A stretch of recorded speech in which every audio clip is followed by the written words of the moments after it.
Muy buenos días, mis queridos hermanos y hermanas, apreciadas visitas, amigos. Estamos muy contentos de que hayan decidido conectarse hoy para escuchar el tema especial del culto divino. Quiero desearles a todos un sábado lleno de bendiciones, un sábado muy feliz. El título de nuestro estudio de hoy es El Dios persistente y humilde. Pero antes de estudiar este tema, queremos pedir la bendición del Señor. Así que les invito a meditar con reverencia sobre esta oración. Padre Celestial, venimos a ti para agradecerte por darnos el sábado. Un día cuando podemos suspender todo lo nuestro y enfocarnos solamente en tu reino, en ti, en tu carácter. Pedimos que bendigas nuestro estudio de hoy. Danos claridad de pensamiento, corazones tiernos y capacítanos para vivir en armonía con lo que vamos a estudiar. Gracias te damos por la promesa de tu presencia. Reclamamos esa promesa en el nombre poderoso de Cristo nuestro Salvador. Amén. Los capítulos 4 y 5 de Daniel están estrechamente relacionados. Vamos a notar algunas conexiones que existen entre estos dos capítulos.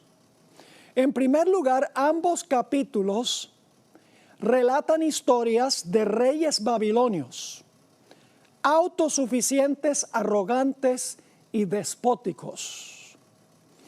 En segundo lugar, Daniel 5, 18 al 22, conecta con el capítulo 4, porque allí encontramos a Daniel explicándole a Belsasar que Belsasar conocía toda la historia de lo que ocurrió en el capítulo 4. Así que el capítulo 5 menciona el episodio del capítulo 4. Ambos capítulos describen la caída de reyes babilonios por su arrogancia. Pero mientras que en Daniel 4 la caída de Nabucodonosor es una caída provisional y redentiva, en el caso de Belsasar la caída es permanente y retributiva.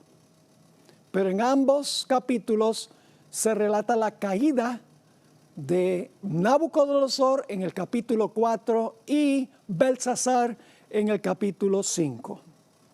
Claro, surge la pregunta, ¿por qué razón hubo lugar para arrepentimiento de Nabucodonosor y no para Belsasar?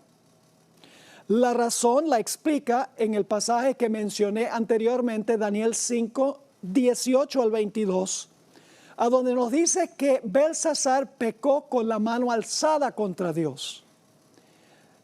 Él conocía la historia de la locura de su abuelo Nabucodonosor. Y sin embargo, a pesar de que tenía esa luz gloriosa de la experiencia de Nabucodonosor, no se arrepintió ni humilló su corazón delante de Dios. Y por lo tanto se cerró la puerta de la gracia para Belsasar. Ahora en Jeremías 51 y el versículo 9 encontramos algo muy interesante. La historia de Babilonia y Belsasar no tiene que haber terminado como terminó. En Jeremías 51 y el versículo 9 dice: quisimos curar a Babilonia, mas ella no quiso. Dejadla y vámonos cada uno a su tierra, porque ha llegado hasta el cielo su juicio y se ha alzado hasta las nubes. Dios hubiera querido sanar a Babilonia, pero Babilonia no quiso. Ahora, al final de la historia, se demostrará que la Babilonia espiritual podría haber sido sanada por Dios si tan solo esa Babilonia se hubiese arrepentido al recibir la mayor luz en la historia del mundo, el fuerte clamor de Apocalipsis 18, a donde toda la tierra es llena de la gloria de Dios. Pero Babilonia va a pecar en contra de la luz más gloriosa que jamás haya recibido y la va a rechazar, como rechazó Belsasar la experiencia de su abuelo Nabucodonosor. Las experiencias de los reyes Nabucodonosor y su nieto Belsasar tienen un mensaje claro y diáfano para los reyes de este mundo que viven al final de la historia. La historia del rey Nabucodonosor nos enseña lo que podría haber sido con Babilonia, mientras que la historia de Belsasar nos dice claramente lo que esa historia será. Ahora necesitamos mirar un aspecto de la estructura de Daniel el capítulo 4. En realidad, Daniel 4, 1 al 3, pertenece al capítulo 3. Es decir, los versículos 1 al 3 del capítulo 4 deben ser la conclusión del capítulo 3.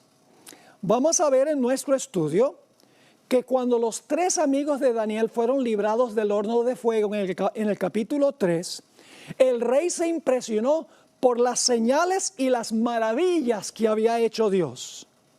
Pero vamos a encontrar que al final del capítulo 4, ya el rey no se maravilla por los milagros y por las cosas espectaculares que hizo Dios, sino que se va a maravillar del maravilloso carácter de Dios. Su concepto de Dios había cambiado de un Dios que hace grandes maravillas y señales a un Dios que puede humillar a los soberbios y realizar el más grande milagro que jamás pueda ocurrir. Y es la transformación de un corazón arrogante y orgulloso al corazón humilde y sumiso de un niño. Ahora vamos a leer Daniel 4, 10 al 16. En realidad, este sueño que tuvo el rey Nabucodonosor se repite 3 veces en el capítulo. Yo solamente voy a leer la interpretación del sueño que dio Daniel. Dice en Daniel 4 y el versículo 10, el árbol que viste, que crecía y se hacía fuerte, y cuya copa llegaba hasta el cielo, y que se veía desde todos los confines de la tierra, cuyo follaje era hermoso, y su fruto abundante, y en que había alimento para todos, debajo del cual moraban las bestias del campo, y en cuyas ramas anidaban las aves del cielo. Tú mismo eres, oh rey. Es decir, el árbol representa a Nabucodonosor. Tú mismo eres, oh rey, que creciste y te hiciste fuerte, pues creció tu grandeza y ha llegado hasta el cielo, y tu dominio hasta los confines de la tierra. Y en cuanto a lo que vio el rey, un vigilante y santo que descendía del cielo y decía, cortad el árbol y destruidlo, mas la cepa de sus raíces dejaréis en la tierra, con atadura de hierro y de bronce en la hierba del campo, y sea mojado con el rocío del cielo y con las bestias del campo sea su parte, hasta que pasen sobre él 7 tiempos. Esta es la interpretación, oh rey, y la sentencia del Altísimo que ha venido sobre mi señor el rey, que te echarán de entre los hombres, y con las bestias del campo será tu morada, y con hierba del campo te apacentarán como a bueyes.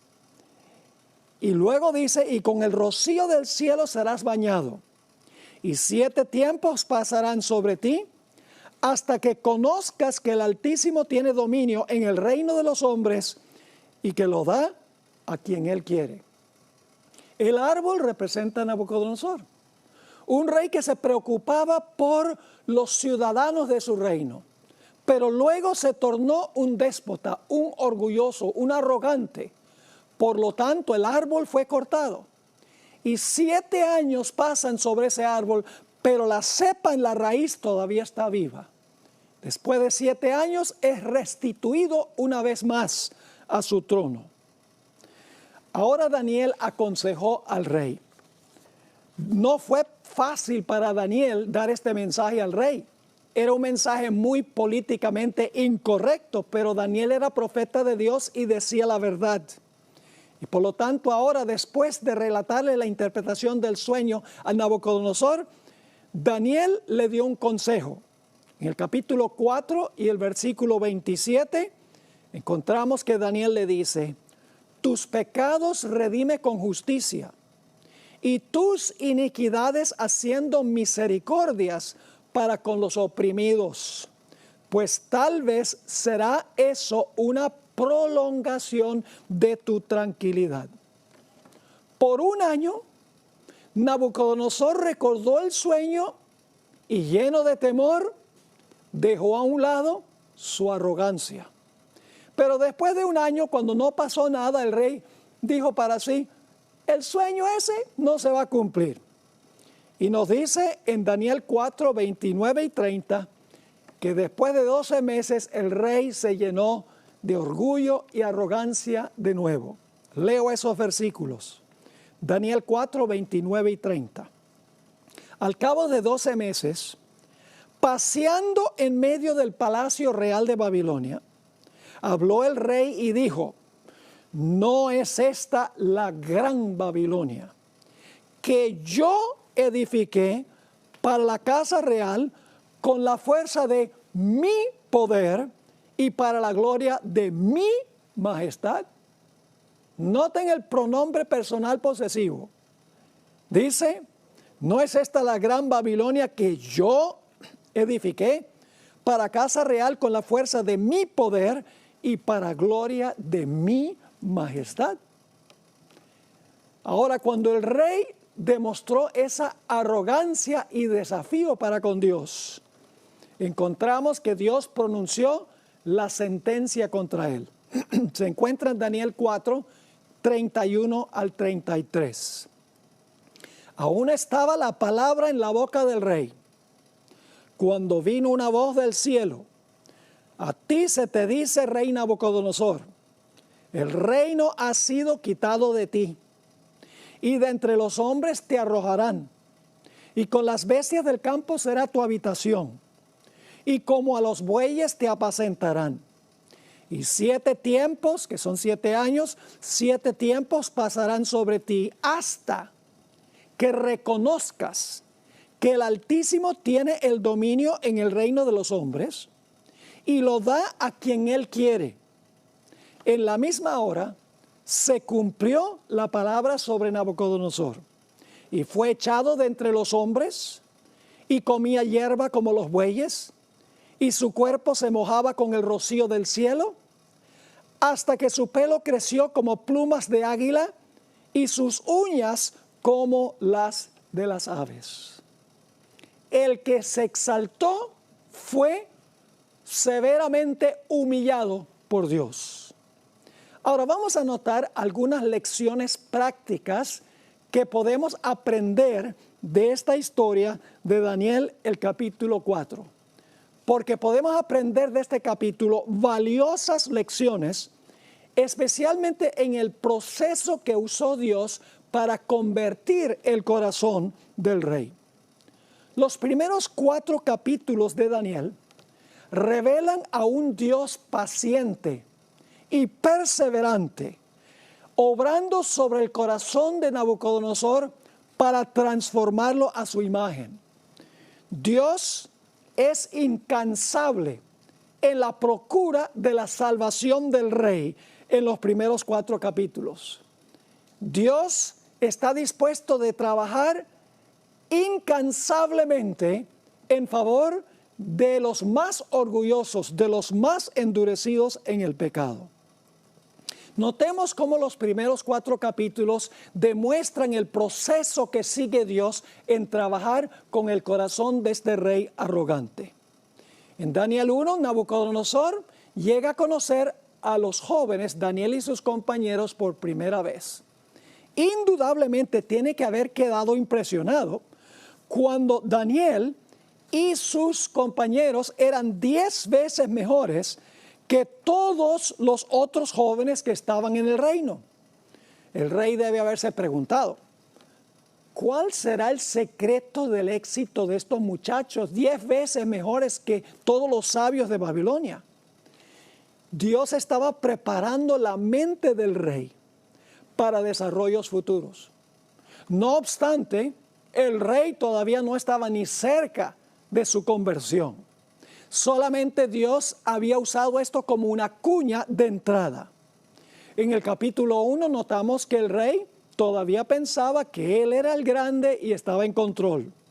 Matriculó a los jóvenes en la Universidad de Babilonia, les fijó su dieta, les cambió los nombres y constantemente les recalcó que el Dios de él era más poderoso que el Dios de ellos. Les dijo, ¿por qué ustedes están cautivos en mi reino si el Dios de ustedes es más poderoso que el mío?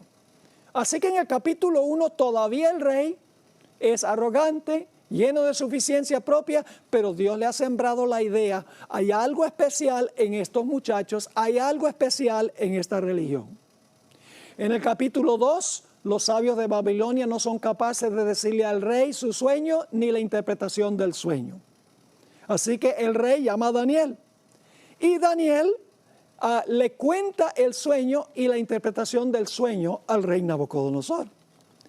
Después de esto encontramos que Nabucodonosor ha crecido un poco en su percepción de Dios, porque en Daniel 2 y el versículo 47, después de este episodio, dice, el rey habló a Daniel y dijo, ciertamente el Dios vuestro, noten que Nabucodonosor no está diciendo el mío, el Dios vuestro es Dios de dioses y Señor de los reyes y el que revela los misterios, pues pudiste revelar este misterio. Notamos aquí que el rey todavía no había aceptado al Dios de los jóvenes y de Daniel. Sencillamente dice, es el Dios de ustedes y es el Dios de los dioses, es decir, posiblemente sea el mayor de todos los dioses. Ha crecido en su percepción de Dios. Luego viene el capítulo 3. En el capítulo 3, Jesús mismo entra al horno de fuego para librar a los 3 jóvenes que habían sido echados allí. Después de esta experiencia, encontramos que el rey continuó siendo idólatra, continuó siendo arrogante, altanero y cruel. Pero Dios no se rindió, siguió trabajando con él. Noten Daniel 3 y el versículo 29 que el rey todavía es politeísta, todavía no se ha convertido, pero Dios lo está llevando paso a paso. Dice en Daniel 3:29, por lo tanto, este es un decreto del rey Nabucodonosor, decreto que todo pueblo, nación o lengua, que dijere blasfemia contra el Dios de Sadrach, Mesach y Abednego, sea descuartizado y su casa convertida en muladar, por cuanto no hay Dios que pueda librar como este. Varias características indican que Nabucodonosor todavía era politeísta. En primer lugar, Jehová no es el Dios de él, es el Dios de Sadrach, Mesach y Abednego. En segundo lugar, el decreto del rey no prohíbe adorar a otros dioses, sino que prohíbe hablar blasfemia contra el Dios de Sadrach, y Mesach y Abednego. Y encontramos en este episodio que al final Nabucodonosor es igual de cruel que antes del episodio, porque dijo que cualquiera que blasfemara contra el Dios de esos 3 muchachos iban a descuartizarlos, iban a demoler sus casas. En otras palabras, era igualmente cruel. Finalmente, en Daniel 4:1 al 3, como ya dijimos, el rey ve a Dios como un Dios milagrero, como un Dios que hace señales. Es decir, ha crecido en su conocimiento. Dios es un gran Dios porque hace señales y hace milagros, pero todavía el rey no se ha convertido al Señor. Pero Dios lo está llevando paso a paso. Dios se está revelando a él. Vemos en este proceso a un Dios paciente. Dios que no se rinde cuando el rey rehúsa doblegarse en el principio. Dios tiene una gran pasión para la salvación del rey. Dios está constantemente acechándolo, constantemente demostrando que Él es el verdadero Dios, que Él es el único Dios. Y sin embargo, a comienzos del capítulo 4 encontramos que todavía el rey Nabucodonosor es politeísta antes de que él enloqueciera. En Daniel el capítulo 4 y el versículo 8 encontramos que todavía él es siervo de su Dios. Dice aquí en Daniel el capítulo 4 y el versículo 8, hasta que entró delante de mí Daniel, cuyo nombre es Beltsasar. Ahora escuchen bien, como el nombre de mi Dios, en quien mora el espíritu de los dioses santos. Es decir, él está hablando no del Dios de Daniel, como el verdadero Dios. Él dice, yo puse los nombres a estos muchachos en honor a mi Dios. Yo puse el nombre a Daniel en honor a mi Dios. Todavía es politeísta. El concepto que tenía Nabucodonosor de Dios era el que tenían los paganos de la antigüedad. La misma actitud que tenían los caldeos. Cuando los caldeos no pudieron revelarle al sueño a Nabucodonosor en el capítulo 2, ellos dijeron, lo que tú estás pidiendo es injusto. Porque no hay nadie que pueda revelar esto sino los dioses cuya morada no es con carne. El concepto que tenían los antiguos era que los dioses eran déspotas, que se aprovechaban de los seres humanos para complacerse a sí mismos. En el proceso maltrataban a sus súbditos. No les interesaba comunicar su voluntad a los humildes seres humanos. Ellos guardaban secretos, en otras palabras. Pero lentamente y seguramente Dios, el Dios de los hebreos, cambió el concepto que tenía el rey de él. Llegó a comprender el rey que el verdadero Dios es uno que se interesa en los asuntos de los seres humanos. Es un Dios que anhela comunicar su voluntad al hombre. Es un Dios que se interesa no solamente de la historia a grandes rasgos, sino que se interesa en individuos específicos dentro del curso de la historia, como demostró cuando intervino para librar a Sadrach, Mesach y Abednego. En efecto, el rey llegó a comprender que el gran Dios, que está más allá del tiempo y del espacio, estaba interesado en salvarlo a él individual y personalmente. Lentamente, el rey llegó a entender que Dios no es tan solo el alto y sublime que habita la eternidad, sino que Dios es uno que habita con el humilde y el contrito de corazón. Se dio cuenta que Dios se preocupa por sus hijos en la tierra, que Dios quiere revelar su voluntad a sus hijos en la tierra. Él entendió esto cuando vio que Cristo se preocupó por esos 3 muchachos que estaban en el horno de fuego. Así que en Daniel 1 al 4 vemos que el Dios de los hebreos es paciente y longánimo y que hace todo lo que está a su alcance para alcanzar a las personas y salvarlas.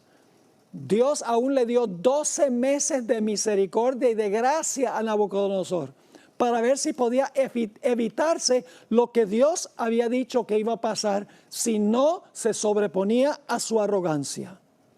Pero la profecía era condicional y cuando el rey se enorgulleció, Dios lo humilló. Y al final del capítulo, finalmente Nabucodonosor se había convertido en verdad al Señor. Ahora necesitamos preguntarnos, ¿cuándo ocurrió este episodio de Daniel 4 en el reinado de Nabucodonosor? ¿Será que su locura fue al comienzo de su reino, a la mitad de su reino, o será hacia el final de su reino? Ahora, nosotros sabemos por los registros históricos que Nabucodonosor gobernó un periodo de 43 años. desde el año 605 antes de Cristo hasta el año 562 antes de Cristo. Esto tiene que haber ocurrido hacia el final de su vida, por varias razones. La primera razón es que Daniel 4:4 nos dice que el rey estaba tranquilo en su palacio, floreciente allí. Es decir, si hubiera estado en los principios de su reinado o en la mitad de su reinado, hubiera estado yendo a las batallas, a las guerras de conquista, pero ahora estaba tranquilo en el palacio, disfrutando los frutos de sus conquistas. En otras palabras, sus conquistas habían concluido. Ahora sabemos que la última campaña militar del rey se realizó en el año 37 de su reinado.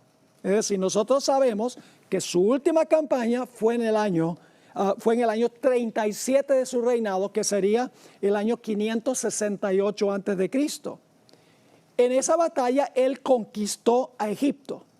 Ahora, tanto la Biblia como el Espíritu de Profecía dicen que Dios le dio Egipto a Nabucodonosor como premio por su larga campaña contra Tiro, que no fue muy exitosa. La guerra de Nabucodonosor contra Tiro duró 13 años. Fue una guerra cansadora y Dios le dio Egipto al rey Nabucodonosor como recompensa por sus muchos años que estuvo allí. Ahora, nosotros sabemos que en el año 605 a.C. el rey estaba en sus cabales, porque ese es el relato que encontramos en Daniel, el capítulo 1. Sabemos que en el año 597 a.C. todavía el rey estaba en su sano juicio, porque en ese año fue a la ciudad de Jerusalén y Jerusalén cayó por segunda vez. También sabemos que en el año 586 el rey estaba en sus cabales, porque ese es el año en que fue contra Jerusalén y destruyó la ciudad. Sabemos también que él estaba en sus cabales del año 582 al año 569, cuando fue contra Tiro, los 13 años. Sabemos también que estaba en sus cabales cuando fue contra Egipto en el año 568. Es decir, nosotros sabemos que él estaba en sus cabales, estaba normal mentalmente desde el año 605 hasta el año 568 a.C., 37 años después de comenzar su gobierno. Así que nos preguntamos, ¿por qué hay un silencio histórico durante los últimos 7 años de su vida? Sin lugar a dudas, los últimos 7 años de su vida, el rey estaba disfrutando su buena dieta vegana con los animales del campo. Esto significa, escuchen bien, que Nabucodonosor se convirtió en el año 43 de su reinado. Es cuando volvió a sus cabales. Dios luchó con él por 43 años para ganarlo para sí. Y finalmente, en el último año de su reinado, Dios prevaleció y Dios ganó el corazón del rey. Esto demuestra a un Dios persistente, un Dios que no se rinde, un Dios que se preocupa por una sola persona, hace todo lo posible por salvar a esa persona. Elena White, en un documento Manuscript Releases, tomo 13, página 63, escribió que este episodio de la locura de Nabucodonosor ocurrió más adelante en un periodo posterior del reinado de Nabucodonosor. Dice, cuando primero conoció a Daniel, en Daniel 1, el rey se había dado cuenta que el profeta era el único que podía darle alivio en medio de su perplejidad. Y ahora, en el capítulo 4, en un periodo posterior, cuando se le dio otra visión que le dejó perplejo, se acordó de Daniel. Así que Dios luchó por 43 años con el rey. Paso a paso. Daniel 1, los 3 jóvenes 10 veces mejores. En Daniel capítulo 2, Daniel le dice el sueño y la interpretación. En Daniel 3, Jesús mismo libra a los jóvenes del horno de fuego. Y finalmente en Daniel 4, Dios lo humilla. Y cuando termina su experiencia, Nabucodonosor pasa por una genuina conversión. Elena White describió en Patriarcas y Profetas, página 382, la conversión del rey Nabucodonosor. Escribió esto: el que fuera una vez orgulloso monarca había llegado a ser un humilde hijo de Dios. El gobernante tiránico e intolerante era un rey sabio y compasivo. El que había desafiado al Dios del cielo y blasfemado contra él, reconocía ahora el poder del Altísimo y procuraba fervorosamente promover el temor de Jehová y la felicidad de sus súbditos. Bajo la reprensión de aquel que es Rey de reyes y Señor de señores, Nabucodonosor había aprendido por fin la lección que necesitan aprender todos los gobernantes, a saber, que la verdadera grandeza consiste en ser verdaderamente buenos. En otra cita que se encuentra en la Review and Herald, 11 de enero de 1906, ella escribió: el rey Nabucodonosor, ante quien Daniel había honrado con tanta frecuencia el honor de Dios, finalmente fue plenamente convertido y aprendió a engrandecer y alabar al Dios del cielo. Y ahora el rey, plenamente convertido, restaurado a su trono, ahora llegó a ser un testigo ante su reino en cuanto al verdadero Dios, el Dios de Israel. En la revista Youth's Instructor, diciembre 13 de 1904, Elena White escribió en cuanto a lo que hizo Nabucodonosor para contar su experiencia. Dice: el rey que ocupaba el trono de Babilonia llegó a ser un testigo a favor de Dios, dando su testimonio cálido y elocuente, que fluía de un corazón que participaba de la misericordia y la gracia, la justicia y la paz de la naturaleza divina. Mayor que cualquier milagro o prodigio, como librar a los jóvenes del horno, a Daniel del foso de los leones, etcétera, es la transformación del corazón de una persona, de un corazón egoísta a uno que pone a Dios y a otros en primer lugar. El mayor milagro es cambiar a una persona de un pecador a un santo. Y es emocionante pensar que algún día veremos a Nabucodonosor en el reino. ¡Qué pensamiento extraordinario! Se entregó al Señor el último año de su reinado, en el año número 43. Nunca es tarde. Otra lección que podemos aprender de esta historia es que Dios le delega dominio y reino a los gobernantes del mundo. Pero Dios es aún el soberano absoluto y el árbitro de la historia. El sueño que recibió el rey del árbol nos recuerda de que Dios colocó al hombre para tener dominio sobre la tierra, sobre las aves del cielo, las bestias del campo y los peces del mar. Ese dominio que Dios le dio al hombre debía ser un dominio bondadoso, amante, misericordioso. Debía traer vida, paz y prosperidad a los súbditos del reino. Pero cuando Adán pecó, los gobernantes terrenales se volvieron tiránicos y despóticos y abusaron de su dominio. Los gobernantes debían siempre recordar que ellos eran súbditos del gobierno absoluto de Dios y como tales debían velar por el bien de sus súbditos. Pero con el transcurso del tiempo, los gobernantes olvidaron su mayordomía y abusaron de y explotaron a sus súbditos, gobernaron para sí mismos y olvidaron beneficiar a aquellos sobre los cuales gobernaban. Qué gran lección para los gobernantes de hoy en día. Nabucodonosor pensaba que él era rey por su propia sabiduría y por su propia habilidad. Dijo, ¿no es esta la gran Babilonia que yo edifiqué para casa real con la fuerza de mi poder y para la gloria de mi majestad? Pero la pregunta clave es, ¿por qué era rey Nabucodonosor? El tema central del libro de Daniel, creo yo, se encuentra en Daniel 2 y el versículo 21. Creo que es el versículo más importante de todo el libro. Claro, es un poco difícil decir cuál es el versículo más importante, pero creo que este versículo tiene el tema central del libro. Daniel 2:21 dice que Dios hace tres cosas. Él muda los tiempos y las edades. Muda significa cambia los tiempos y las edades. Pone reyes y quita reyes.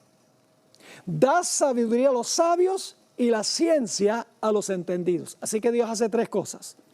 Está en control de los tiempos, pone y quita reyes y da sabiduría a los sabios e inteligencia a los entendidos.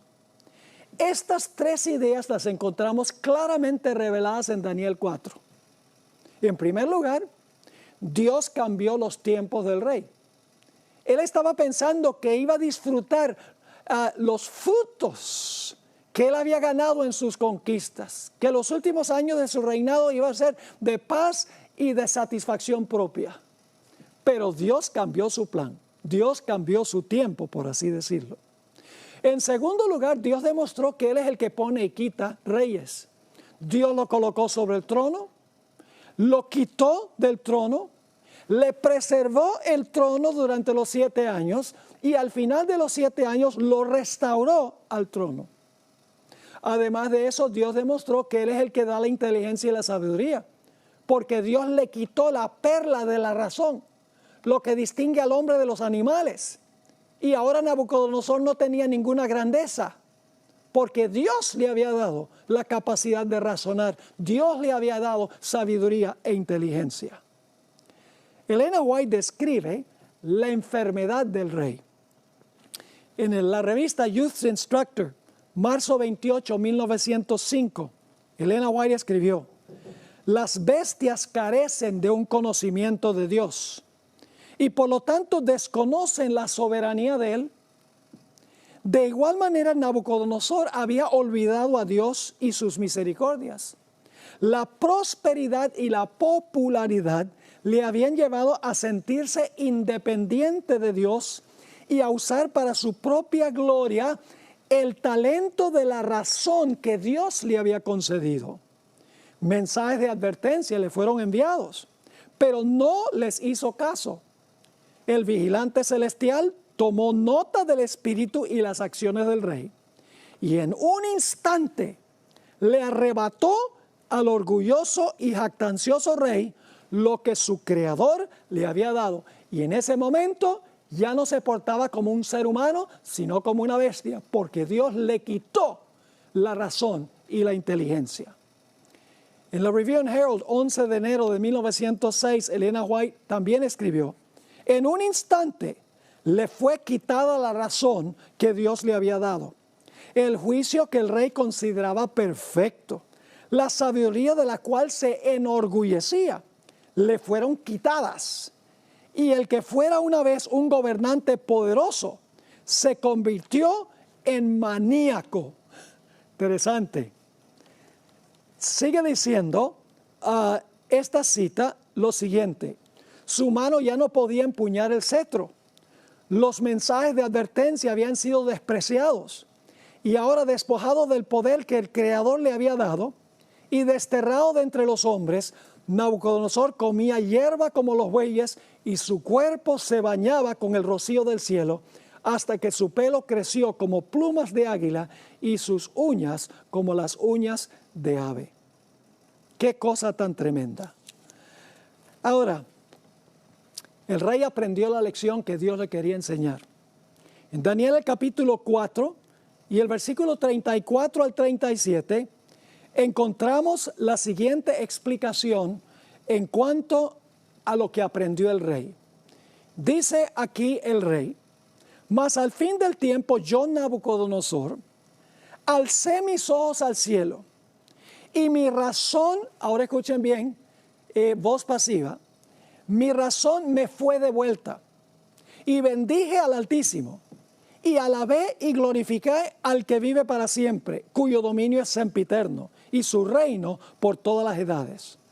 Todos los habitantes de la tierra son considerados como nada, y Él hace según su voluntad en el ejército del cielo y en los habitantes de la tierra. Y no hay quien detenga su mano y le diga: ¿qué haces?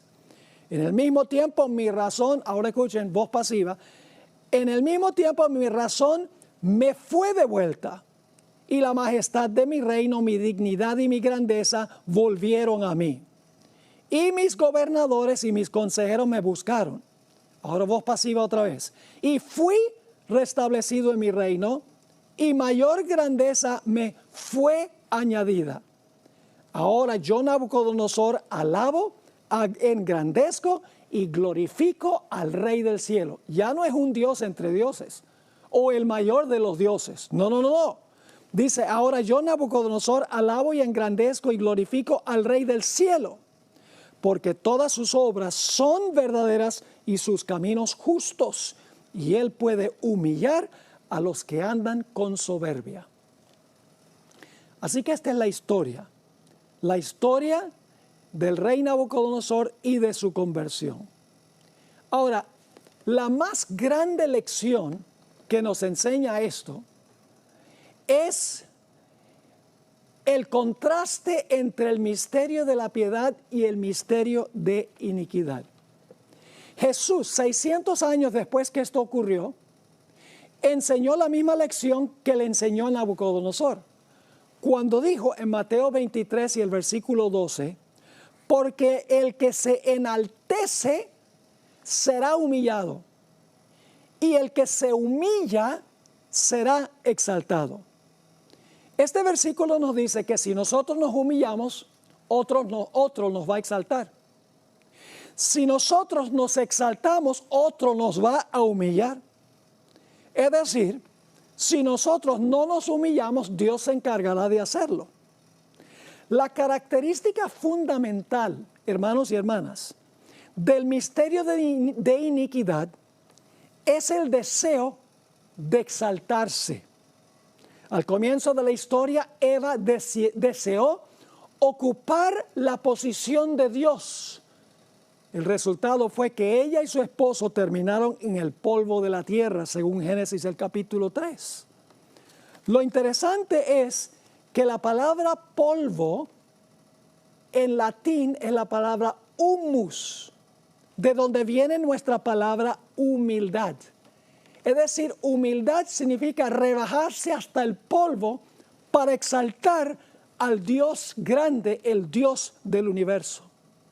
En Ezequiel 28 nos dice que Lucifer se infectó con lo que yo llamo los 4 pecados del orgullo. ¿Cuáles son los 4 pecados del orgullo? Número 1, dice en Ezequiel 28:12 que se enorgulleció de su sabiduría y la corrompió. Segundo punto, Ezequiel 28:12 y 17 dice que se llenó de orgullo por su hermosura. En tercer lugar, Ezequiel 28:4 y 5 dice que se exaltó por sus riquezas. Y en cuarto lugar, aspiró a la posición de poder de Dios, según Ezequiel 28, versículo 2, versículo 3 y versículo 6. Pero ¿qué pasó con Lucifer? El que quiso exaltarse hasta la posición de Dios, dice que fue echado abajo y finalmente será destruido y dejará de ser. En Isaías 14 dice que Lucifer quería ascender y a tumbar a Dios de su trono. Pero dice ahí mismo en Isaías, el capítulo 14 y el versículo 12 y 14, que Dios lo derribará. En 2 de Tesalonicenses, el capítulo 2, dice que el hombre de pecado, el anticristo, la bestia, el cuerno pequeño, el rey del norte, tiene diferentes nombres en la Biblia, dice que quiere sentarse en el templo de Dios haciéndose parecer Dios. Pero la profecía dice que será echado finalmente en el lago de fuego. Es decir, el principio del misterio de iniquidad es exaltarse, pero el que se exalta será humillado. Ahora, el misterio de la piedad es exactamente lo contrario. El misterio de la piedad es cuando una persona se humilla y entonces Dios la exalta. El pasaje clásico de esto es el que encontramos en Filipenses 2 y el versículo 6 al 11. Filipenses 2, 6 al 11. Fíjense el movimiento. El que se humilla será exaltado. El que se exaltare será humillado. Lucifer quería ocupar la posición de Dios, será echado al lago de fuego. Pero el misterio de la piedad es distinto. Noten lo que dice aquí en Filipenses 2, 6 al 11, un pasaje muy bien conocido. Empezando en el versículo 5 para el contexto. Haya pues en vosotros este sentir que hubo también en Cristo Jesús, el cual siendo en forma de Dios, es decir, estaba allá arriba, siendo en forma de Dios, no estimó el ser igual a Dios como cosa de que aferrarse. No dijo, yo soy Dios y aquí me quedo con mi Padre. No. Versículo 7. Sino que se despojó a sí mismo. Es decir, Él se humilló voluntariamente, tomando forma de siervo, hecho semejante a los hombres. Y estando en la condición de hombre, noten aquí, se humilló a sí mismo. Fíjense que la humillación fue voluntaria, elección de Él. Se humilló a sí mismo, haciéndose obediente hasta la muerte y muerte de cruz. ¿Qué dice el texto? El que se humillare será ¿qué? Exaltado. Ahora viene la exaltación. Porque Cristo se humilló, dice en el versículo 9, por lo cual Dios, es decir, su Padre, Dios también le exaltó hasta lo sumo y le dio un nombre que es sobre todo nombre, para que en el nombre de Jesús se doble toda rodilla de los que están en los cielos y en la tierra y debajo de la tierra, y toda lengua confiese que Jesucristo es el Señor, para la gloria de Dios el Padre. El que se humilla será exaltado. El que se exalta será humillado. Aquí tenemos claramente la lección de lo que es el misterio de la piedad. Satanás dice, yo voy a ascender a tumbar a Dios de su trono. Y Dios dice, no, te voy a humillar. Jesús dice, aunque yo tengo la posición y la igualdad a Dios, yo me voy a humillar a mí mismo. Yo voy a ir allá abajo. Y por lo tanto, el Padre lo exalta a Él. Es la lección que estamos aprendiendo de Daniel el capítulo 4. Ahora, Jesús usó esta declaración, el que se humilla será exaltado y el que se exalte será humillado en tres diferentes contextos. Él usó esa misma expresión. El que se humilla será exaltado y el que se exalte será humillado. Lo usa en Mateo 23, 12 para hablar de la arrogancia de los fariseos. Ellos se exaltaban, por lo tanto iban a ser humillados. Lo usa en Lucas 14 y el versículo 11, a donde Jesús habló en cuanto a los que siempre querían sentarse en los primeros puestos, en los mejores puestos. Jesús dijo, esos que se exaltan queriendo los primeros puestos serán humillados. Y lo usa en Lucas 18, 14, a donde contó la historia del fariseo y el publicano. El fariseo que se consideraba autosuficiente y el publicano que se consideraba que se humilló y se consideraba como nada. El publicano fue a casa justificado. Dios lo exaltó, mientras que el fariseo le pasó lo contrario. Jesús enseñó la misma lección varias veces cuando dijo que los primeros serán postreros y los postreros serán primeros.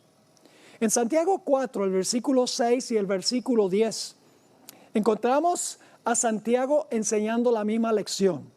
Dice así, pero Él da mayor gracia, hablando de Dios. Por esto dice, Dios resiste a los soberbios y da gracia a los humildes. Versículo 10. Humillaos delante del Señor y Él os exaltará. El apóstol Pedro también aprendió esta lección. Él era muy autosuficiente, pero aprendió la lección. Dice en 1 de Pedro 5:6, humillaos pues bajo la poderosa mano de Dios, para que Él os exalte cuando fuere tiempo. Pero Dios no solamente nos pide a nosotros que seamos humildes, que reconozcamos que cualquier posesión o riqueza que tenemos no es por nosotros, es por Él. Que cualquier belleza que tenemos no viene de nosotros, sino que es de Él. Que cualquier inteligencia o sabiduría que tenemos no es nuestra, sino que viene de Él. Dios dio y da el ejemplo. La deidad da el ejemplo. Y ustedes dicen, ¿cómo es eso? La relación entre el Padre y el Hijo es una relación muy interesante. Una persona hizo una pregunta, no sé si fue en la sesión anterior o una de las anteriores, donde preguntó si el Hijo se somete al Padre aún después de la encarnación. Lo interesante es que aunque Jesús es igual a Dios, tiene todas las cualidades de Dios, igualdad con Dios, por la eternidad se ha sometido a la voluntad del Padre. Se ha humillado para seguir las instrucciones del Padre. Vamos a anotar 4 etapas de Jesús. La primera etapa es antes que existiese este mundo. Voy a leer de Patriarcas y Profetas la siguiente cita que se encuentra en el capítulo sobre el origen del mal.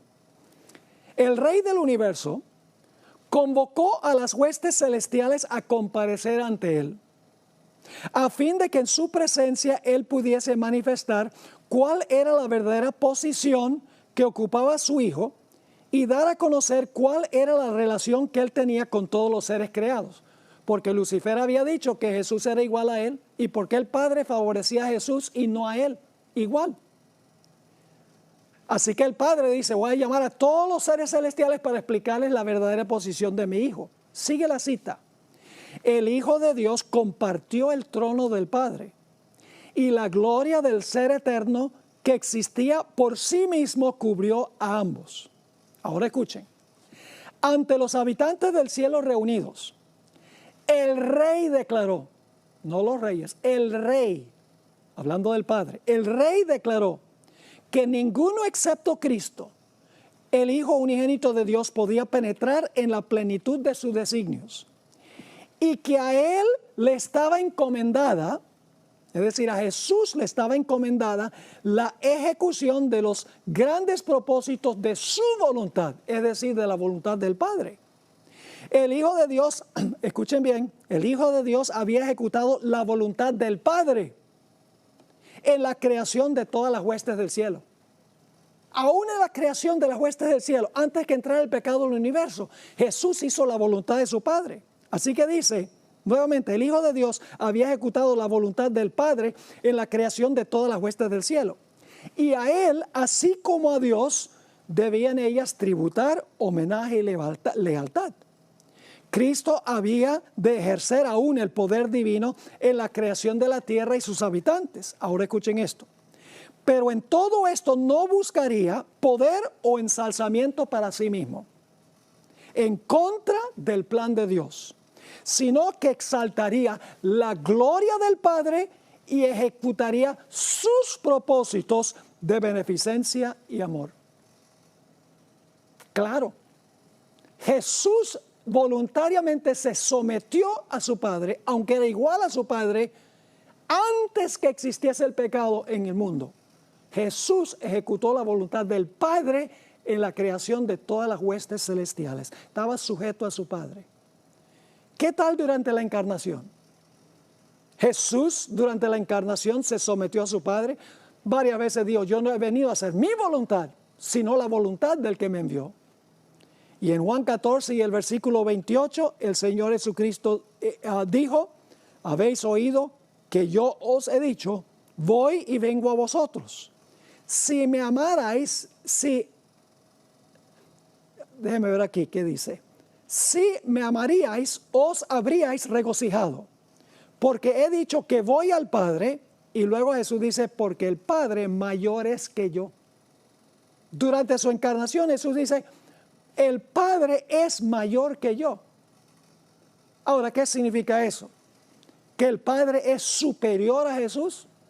¿Que el Padre es Dios y que Jesús no es Dios? No, no, no, no. Jesús es 100% Dios. Lo que significa es que Jesús durante su encarnación se sometió a la voluntad de su Padre y a lo que había planeado su Padre para él. Igual que antes que entrara el pecado en el universo. Ahora, ¿qué tal después de la encarnación, cuando Cristo fue al cielo?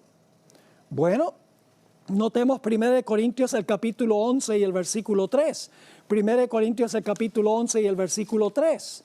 Esto es después que Cristo ascendió al cielo.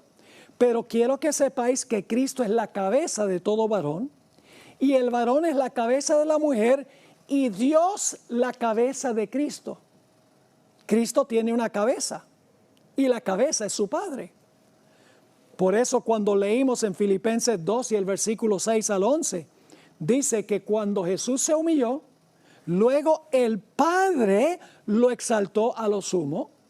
El Padre le dio un nombre que es sobre todo nombre. Y toda lengua confiesa que Jesucristo es el Señor, para la gloria de Dios el Padre. Es decir, después de su encarnación, el Señor Jesucristo aún está sujeto a su Padre, voluntariamente. ¿Qué diríamos de la eternidad? En 1 Corintios 15 y el versículo 28 nos dice que por la eternidad futura Jesús se someterá a su Padre. Dice el apóstol Pablo en 1 Corintios 15, 28, pero luego que todas las cosas le estén sujetas al Padre, entonces también el Hijo mismo se sujetará al que le sujetó a él todas las cosas, para que Dios sea todo en todos. Hermanos y hermanas, nosotros tenemos que aprender a deshacernos de la rivalidad que existe. Ah, ese es mejor que yo, ese tiene más que yo, ese se cree más que yo. Siempre estamos comparándonos a otras personas, cuando en realidad deberíamos humillarnos para servir. Y entonces, si nosotros escogemos humillarnos, es elección nuestra, entonces Dios se encargará de exaltarnos. Dos misterios. El misterio de la iniquidad que asciende para luego ser humillado, y el misterio de la piedad que desciende para que Dios luego exalte. Esa es la decisión trascendental que hay que tomar. ¿Cuál de los dos misterios será el nuestro?